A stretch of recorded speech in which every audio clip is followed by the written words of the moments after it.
سعودیہ میں 7 سال رہنے کے بعد میں نے پہلا حج تمتع کیا۔ اب لوگ مجھے کہہ رہے ہیں کہ آپ کو حج افراد کرنا چاہیے، تو کیا مسئلہ ہے؟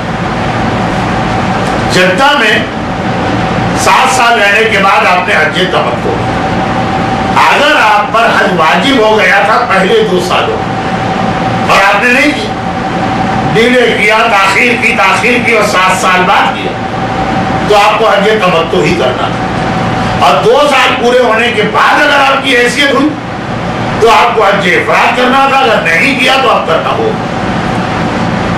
خلاصہ یہ ہے کہ جو 2 سال یہاں رہ رہے اس کے اوپر حج افراد واجب، سعودیہ نہیں جدہ، اور جو 2 سال سے کم رہے تو حج تمتع واجب۔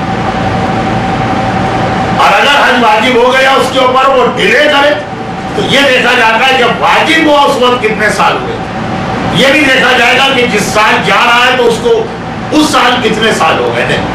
تو حج تمتع سعودیہ میں رہنے والے 2 سال بڑی مدت کہلاتی ہے۔ 2 سال کے اندر اگر حیثیت آ گئی تھی حج، اسی جگہ سے 500 ریال میں بھی حج ہوئے اور آرام سے ٹھیک رہا، اور 3000 ریال میں بھی حج ہوئے۔ تو جس سال آپ جدہ میں رہنے آئے کتنے کا حج ہو رہا تھا اور وہ اتنے پیسے بھی آپ کے پاس تھے کہ اس مسئلے پہ دار و مدار، لیکن بظاہر یہ لگ رہا کہ آپ نے جب 7 سال بعد حج کیا تو شاید آپ پر حج واجب ہی بعد میں ہوا، ورنہ یہاں رہ کر اور آپ بھی 7 سال حج نہ کر۔ تو اگر 7 سال کے بعد حج واجب ہوا تو لوگ صحیح کہہ رہے ہیں، آپ کو حج افراد کرنا چاہیے تھا، نہیں کیا ہے تو آپ کریں۔